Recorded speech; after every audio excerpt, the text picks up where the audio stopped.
Una búsqueda solitaria, ascetismo y liberación en la tradición Theravada. Mi propia reflexión sobre el camino de un monje Theravada de la tradición del bosque Danga me ha llevado a comprender la profundidad de su búsqueda espiritual. En 1893, recién ordenado, este hombre inició un periplo de más de medio siglo a través de las selvas de Tailandia y Birmania, impulsado por un único objetivo: alcanzar el nirvana y liberarse del samsara, el ciclo de muerte y renacimiento. Nacido en 1870 en una provincia del noreste de Tailandia, este individuo era el mayor de 8 hermanos. Se le describía como un hombre de pequeña estatura, pero de mente ágil y espíritu enérgico. Su vocación religiosa se manifestó temprano, ordenándose como novicio a los 15 años, aunque regresó a la vida laica por un tiempo antes de retomar el camino monástico a los 22, con la bendición de sus padres. Su biografía, compilada por un discípulo cercano 2 décadas después de su fallecimiento, revela que los primeros años de su práctica estuvieron dedicados a la meditación. Constantemente se recordaba la vida y los logros del Buda, enfrentando numerosas dificultades hasta alcanzar un estado preliminar de calma mental, un requisito esencial para avanzar hacia niveles más profundos de samadhi. Una noche, tuvo un sueño revelador: un enorme árbol caído, podrido e incapaz de renacer. Interpretó este sueño como un símbolo de su propio destino: escapar del samsara y volverse como ese árbol, muerto al mundo del sufrimiento. Comprendió que estaba destinado a encarnar la vida de un practicante de Danga, entrenándose en el arte budista del Dharma y la meditación, el mismo camino que había llevado al Buda a la liberación hacía más de 2 milenios. Se adhirió rigurosamente a las 13 prácticas de un monje Danga, un conjunto de disciplinas ascéticas diseñadas para simplificar la existencia y fomentar el desapego. Estas prácticas incluían vestir únicamente ropas hechas de telas desechadas, consumir una sola comida al día, recolectar alimentos en un cuenco de limosna, rechazar ofrendas después de completar la ronda diaria, habitar en el bosque, residir al pie de un árbol, dormir al aire libre o en cementerios, y no aceptar más de 3 túnicas. Estas prácticas, profundamente arraigadas, tenían como objetivo garantizar la simplicidad y el desapego, permitiendo que la conciencia, chitta, se concentrara plenamente en la batalla contra las impurezas y los vicios, kilesas. Para este monje, este proceso fue una verdadera guerra interna. Los kilesas, representados por el orgullo, la codicia, la pereza, la lujuria, el odio y la arrogancia, son las fuerzas que atan a las almas al ciclo del sufrimiento, dukkha. El Buda había comprendido y trascendido este sufrimiento a través de las 4 nobles verdades. En sus propias palabras, el Buda describió el proceso de purificación mental: cuando mi mente estaba así concentrada, purificada, brillante, inmaculada, libre de impurezas, flexible, maleable, firme e imperturbable, la dirigí al conocimiento de la destrucción de las. Esta cita resume la esencia de la práctica: la búsqueda de un estado mental que permita la erradicación del sufrimiento y el logro de la liberación final. Reflexiones sobre el camino, sufrimiento, intuición y la búsqueda de la trascendencia. A lo largo de mi propia indagación, he llegado a comprender el significado profundo de las enseñanzas sobre el sufrimiento, su origen, su cese y el camino que conduce a su erradicación. Una de las visiones fundamentales que impulsaron mi propio desarrollo surgió en un momento de calma profunda. En ese estado, emergió una imagen mental perturbadora, la de un cadáver grotesco. Esta imagen se convirtió en un objeto de contemplación constante, hasta que, de repente, se transformó en un disco translúcido, capaz de cambiar su apariencia de manera fluida. Al concentrar mi atención en este disco, experimenté una serie de fenómenos psíquicos iniciales. Sin embargo, con el tiempo comprendí que uno puede distraerse con estos fenómenos hasta el punto de desviarse del camino principal. A lo largo de los años, utilicé mi intuición para ajustar mis experiencias y progresar. Durante un tiempo, carecí de la guía de un maestro que pudiera corregirme y acelerar mi autotransformación. Logré avances significativos por mi cuenta, aunque no recomendaría este enfoque a otros. En 3 ocasiones, al intentar superar los límites de mi conciencia, perdí el conocimiento durante la meditación y estuve al borde de la muerte. Sin embargo, la muerte en sí no me perturbaba. De hecho, utilicé estas experiencias para volverme inmune al miedo a la muerte. Para mí, estos encuentros cercanos con la muerte y mi disposición a morir con el fin de trascender el ciclo de la existencia fueron necesarios para alcanzar el objetivo final. Gran parte de mi vida transcurrió en medio de antiguas ruinas de templos, dedicando mi tiempo a diversas formas de meditación, caminando o sentado, participando en la ronda diaria de limosnas y enseñando a otros que comenzaban a conocer mi reputación. Mientras viajaba por los bosques, pasé mucho tiempo vagando con mi mentor, quien comentaba sobre mi mente aventurera y a veces extrema. Sin embargo, su guía no siempre proporcionó el consejo que buscaba, considerando que estábamos lidiando con mentes muy diferentes. Al igual que yo, mi mentor experimentó sus propios fenómenos particulares. Tenía la tendencia a levitar mientras estaba en meditación, ocasionalmente abriendo los ojos en medio de la práctica para encontrarse a varios metros del suelo. La conciencia de su propia levitación distraía su mente y lo hacía caer al suelo, sacándolo del estado meditativo. Gradualmente, se entrenó para poder hacer descender su cuerpo de manera segura sin ser expulsado de la meditación. A medida que mi práctica avanzaba, también comencé a experimentar una enorme variedad de fenómenos que muchos racionalistas seguramente se negarían a considerar. De repente, durante la contemplación del cuerpo, sentía que me hundía en la tierra o, por el contrario, que salía disparado de mi cuerpo, donde podía deambular durante horas, explorando mansiones celestiales y observando diversos reinos de la existencia antes de regresar. Mi audacia se vio reforzada por una variedad de encuentros peligrosos con tigres y paisajes peligrosos en la naturaleza. En algunas partes del mundo, la perspectiva de que los tigres mataran a personas era tan común que los aldeanos apenas lamentaban la pérdida de sus compañeros. El sendero de la transformación, confrontando el terror y trascendiendo el miedo. Reflexionando sobre relatos de individuos en lugares donde la amenaza de la muerte acechaba constantemente, me encuentro con una profunda admiración por aquellos que transformaron el miedo en un catalizador para su evolución personal. Percibo que la proximidad del peligro, paradójicamente, agudiza la conciencia y puede enfocar la mente en la búsqueda de un estado superior de ser. En una de estas narraciones, se describe cómo un maestro utilizaba la presencia de depredadores salvajes para mantener a sus discípulos en un estado de alerta constante. La posibilidad de convertirse en presa, lejos de ser un obstáculo, se convertía en un acicate para la disciplina y la perseverancia. Un estudiante en particular, superando el temor a la muerte, buscó activamente los lugares más peligrosos, enfrentando la oscuridad y el terror para trascender sus límites. Esta valentía, esta disposición a confrontar el miedo de frente, me parece un ejemplo extraordinario de cómo la adversidad puede ser transformada en una oportunidad para el crecimiento. Otro relato describe la experiencia de un individuo que pasó varios años en una cueva, enfrentándose a una entidad espiritual hostil. Al llegar a un lugar, se enteró de que varios individuos habían perecido al intentar practicar en la cueva, víctimas de un espíritu malévolo que protegía su territorio.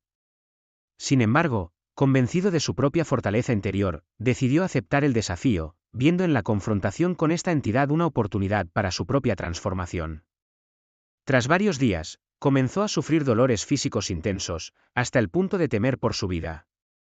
Sin embargo, en lugar de ceder al miedo, decidió recurrir a sus recursos internos, concentrándose en las sensaciones físicas y desligándose del dolor. A través de esta profunda introspección, logró alcanzar un estado de conciencia superior, trascendiendo los límites de su cuerpo y enfrentándose a la entidad espiritual. Lejos de amedrentarse ante la amenaza, cuestionó sus motivaciones y le instó a abandonar su odio y paranoia. Estas historias me revelan la importancia de confrontar nuestros miedos más profundos para alcanzar la plenitud. La adversidad, lejos de ser un obstáculo insuperable, puede ser una oportunidad para fortalecer nuestra determinación, profundizar nuestra conciencia y trascender nuestras limitaciones. El camino hacia la transformación personal, a menudo, pasa por el valle de la sombra, donde el miedo y la incertidumbre nos obligan a buscar una fuerza interior que desconocíamos poseer. Encuentros en la dimensión espiritual, lecciones de la mente y el espíritu.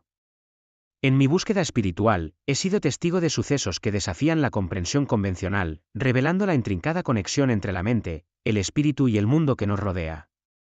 Recuerdo una ocasión en particular, en una gruta apartada, donde un guardián espiritual, una entidad de energía vital alteraba la paz de los visitantes.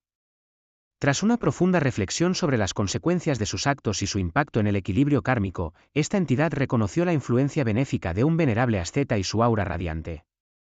Gradualmente, se reveló como un ser celestial encargado de la protección de la gruta y sus habitantes, comprometiéndose a salvaguardar las meditaciones del asceta y preservar su tranquilidad. Durante los años que el asceta permaneció en la gruta, tuve conocimiento de encuentros espirituales de una profundidad inigualable. A través de sus meditaciones, se conectaba con la presencia espiritual de un guía iluminado, explorando una amplia gama de temas y conocimientos trascendentales. La capacidad única del asceta para comunicarse con los espíritus se extendió más allá de los confines de la gruta, abriendo puertas a la clarividencia y la clariaudiencia. Esta facultad le permitía conectar con innumerables seres celestiales y terrestres, así como proyectar su conciencia a lugares remotos, percibir los pensamientos y sueños de otros. En las proximidades de la montaña donde se encontraba la gruta, residía otro monje anciano. Impulsado por la curiosidad, el asceta proyectó su conciencia para observar las actividades del monje. Inmediatamente, percibió la turbulencia de sus pensamientos, las preocupaciones y ansiedades que perturbaban su serenidad. Movido por la compasión, el asceta visitó al monje y le reveló detalles íntimos de su vida y sus inquietudes, a pesar de no haberse conocido previamente. La reacción del monje fue de consternación y poco después, abandonó la región. Este incidente me enseñó una valiosa lección sobre la importancia de la prudencia en el ejercicio de la telepatía. A pesar de las buenas intenciones, algunas personas pueden no estar preparadas para confrontar sus pensamientos más profundos. Desde entonces, he procurado actuar con cautela, reconociendo que el bienestar de los demás debe ser prioritario.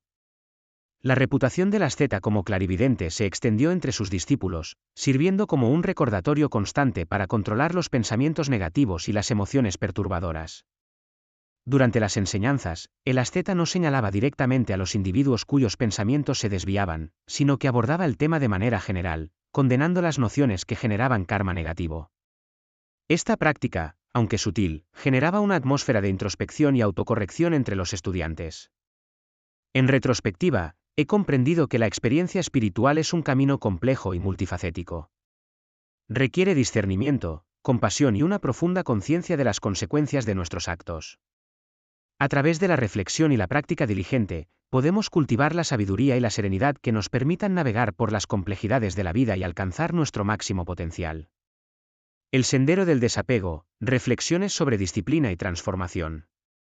En mi experiencia, la vida monástica se presenta como un crisol donde se forjan el espíritu y la disciplina. Recuerdo la historia de un individuo, un antiguo púgil, que buscó refugio en la comunidad monástica.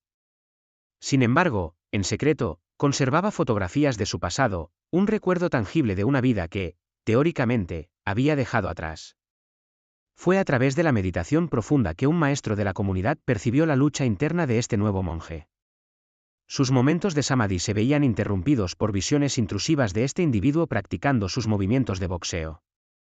La perturbación creció hasta que el maestro, con gran discernimiento, confrontó públicamente al monje. Reveló que percibía su apego persistente a la práctica anterior, un obstáculo para la vida monástica plena. Tras la confesión del monje y la quema simbólica de las fotografías, las visiones cesaron, evidenciando el poder del desapego. Este incidente me llevó a reflexionar sobre la naturaleza de la disciplina y la atención plena. Una vez, escuché a un monje cuestionar en privado la aparente severidad de las amonestaciones del maestro. La respuesta fue inmediata y reveladora. El maestro le advirtió que su mente era como un mono inquieto, a punto de saltar a una rama podrida y caer en el vacío. Esta metáfora resonó profundamente en mí. Se creaba un ambiente de constante vigilancia interior. Cuando los estudiantes se permitían la pereza o la negligencia, la imagen del maestro meditando surgía en sus mentes, un recordatorio silencioso de la necesidad de mantener la disciplina. Este enfoque implacable buscaba erradicar los quisas, las impurezas mentales, tan pronto como surgieran.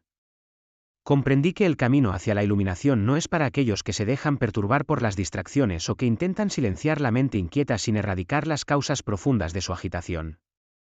La nirvana, o nirvana, como se conoce en sánscrito, se gana con esfuerzo y dedicación, y permanece fuera del alcance de aquellos que se aferran a ambiciones mundanas o a pasatiempos superficiales. El maestro no toleraba la mediocridad ni la complacencia. Sin embargo, también reconocía que las reprimendas severas no eran efectivas para todos. Ajustaba sus tácticas pedagógicas a la individualidad de cada estudiante. Entendía que algunos cargaban con el peso del linaje familiar, apegos kármicos o lazos emocionales que requerían un enfoque diferenciado. A pesar de adherirse a las prácticas budistas comunes, el maestro comprendía que no todos los estudiantes eran capaces de seguir el mismo camino hacia la iluminación. Reconocía que cada individuo posee un potencial único, y desperdiciarlo a través de acciones negativas, comportamientos indisciplinados o falta de bondad, solo conduce a un ciclo de renacimientos en circunstancias aún más desfavorables. Si bien no se esperaba que todos alcanzaran el mismo nivel de iluminación que los iluminados, incluso aquellos que cultivaban un buen karma y practicaban una alta moralidad, sin alcanzar la nirvana, podían aspirar a una existencia en reinos de menor sufrimiento. Para el maestro, no cabía duda de que cada alma tiene el poder de transformar su destino a través del esfuerzo y la disciplina. Reflexiones sobre el destino kármico y la percepción espiritual. A lo largo de mi búsqueda personal, he profundizado en la comprensión de las intrincadas conexiones entre el karma, el renacimiento y la percepción espiritual, tal como se conciben en ciertas tradiciones budistas. Me he encontrado con la idea de que las acciones pasadas influyen profundamente en el destino de un alma, incluso llevándola a planos de existencia inferiores, marcados por el sufrimiento o la naturaleza instintiva. Esta perspectiva, arraigada en interpretaciones estrictas de las enseñanzas primigenias, enfatiza la responsabilidad individual en la acumulación de méritos y el progreso espiritual. Se presta menos atención al papel del perdón o a la intervención de fuerzas externas, más allá de la guía de un maestro y el apoyo de la comunidad. La trayectoria del alma se considera un proceso lineal, donde cada rasgo de personalidad y circunstancia se explica por la compleja red del karma individual. Me ha intrigado la noción de que las deidades, movidas por lazos kármicos, pueden reaparecer en vidas sucesivas para resolver conflictos o consolidar relaciones establecidas en existencias anteriores. En este contexto, la intención volitiva se presenta como la base de las relaciones duraderas entre las almas, especialmente en el ámbito familiar, donde evitar el karma negativo se convierte en un imperativo moral. La arrogancia y el deseo de dominación, según esta visión, son fuentes de sufrimiento que se propagan y dejan cicatrices en todos los involucrados. Además, me ha fascinado la idea de que seres celestiales pueden congregarse para aprender de las enseñanzas impartidas por individuos avanzados en la práctica espiritual. Estos seres, que se manifiestan en formas sutiles, muestran respeto y reverencia hacia aquellos que poseen una comprensión profunda de la realidad. La percepción de estas entidades, sin embargo, puede estar condicionada por la forma en que los maestros espirituales eligen presentarse, adoptando apariencias mundanas para facilitar la comunicación. He llegado a comprender que las experiencias místicas, como las visitas a reinos celestiales o terribles durante el sueño, no son exclusivas de unos pocos elegidos. Algunos individuos relatan la capacidad de viajar conscientemente a otros planos de existencia mientras sus cuerpos físicos descansan, trascendiendo las limitaciones de la mente ordinaria. En este sentido, la diversidad de fenómenos internos y externos que pueden surgir en el camino espiritual parece ilimitada. Finalmente, me he percatado de que la percepción de la realidad es un proceso complejo y multifacético, influenciado por nuestras experiencias pasadas, nuestras intenciones presentes y nuestra capacidad de trascender las limitaciones de la mente. La búsqueda de la verdad, por lo tanto, requiere una mente abierta, un corazón compasivo y una voluntad inquebrantable de explorar los misterios de la existencia. La influencia silenciosa, reflexiones sobre conciencia y entorno. A lo largo de mi vida, he llegado a comprender que existen fenómenos que escapan a la percepción común, accesibles solo a aquellos con una predisposición natural. Es una realidad ineludible para quienes están sintonizados con ella. He reflexionado profundamente sobre la comunicación que trasciende las palabras, esa que se establece a través de la empatía y la conexión interna, un lenguaje universal compartido por todas las entidades conscientes. A menudo, la catalogamos como comunicación telepática o psíquica, pero considero más preciso destacar la unión entre la mente y el corazón. Cuando estas dos facultades operan en conjunto, alcanzan su máximo potencial; separadas, funcionan con una capacidad disminuida. Esta misma conexión interna permite una armonía con el mundo natural. He observado cómo, en ciertas circunstancias, las personas pueden influir en el comportamiento de los animales, disuadiendo a depredadores o transmitiendo intenciones pacíficas. Relatos de comunidades que experimentan una reducción significativa en incidentes relacionados con animales tras la llegada de un individuo con una conciencia desarrollada me han hecho reflexionar. La mera presencia de un ser iluminado parece generar un ajuste en el entorno, integrando una nueva frecuencia vibratoria. En una ocasión, en una comunidad afectada por una enfermedad, un líder espiritual enseñó a los habitantes una práctica de meditación basada en principios ancestrales. Al reemplazar antiguas creencias por una práctica centrada en la introspección y la conexión espiritual, la comunidad experimentó una notable mejoría en su salud. Este suceso, recordado incluso por líderes religiosos de la actualidad, me demostró el poder de la conciencia colectiva y la influencia de la mente sobre el bienestar físico. he meditado sobre las enseñanzas de un maestro que proponía un enfoque particular, comenzar la meditación enfocándose en un desafío específico, ya fuera una visualización, el flujo de energía interna o la reflexión sobre la mortalidad. El objetivo era alcanzar un estado de concentración profunda, donde la mente se libera de distracciones y entra en una fase inicial de estabilidad mental. Esta práctica, según entendí, es más efectiva para aquellos que han trabajado en calmar el ruido mental y superar las perturbaciones que nos asaltan en las primeras etapas de la práctica de la atención plena. Al superar estos obstáculos, la conciencia se eleva a un nivel superior, enfrentando desafíos más complejos que requieren sabiduría y discernimiento. Entendí que esta meditación no buscaba simplemente un estado mental vacío de pensamientos, sino una herramienta para afrontar los problemas y trascender la comodidad. La disciplina y la búsqueda constante de superación son esenciales. Recuerdo la historia de un maestro que advirtió a un grupo de monjes sobre los peligros de cavar un pozo en un lugar específico. Ignorando su consejo, los monjes sufrieron un accidente cuando el terreno colapsó. Este incidente, que llegó a oídos del maestro a pesar de su ausencia física, demostró su capacidad de percepción más allá de los sentidos convencionales, recordándonos la importancia de no dudar de la intuición y la sabiduría. Reflexiones sobre la interconexión de la existencia y la batalla interna. A lo largo de mi vida, he llegado a contemplar la asombrosa realidad de que las conciencias de todos los seres están intrínsecamente entrelazadas a través de los diversos planos de la existencia. Tal como lo expresó un allegado, estas corrientes de conciencia fluyen constantemente, mezclándose al atravesar las esferas de cada uno.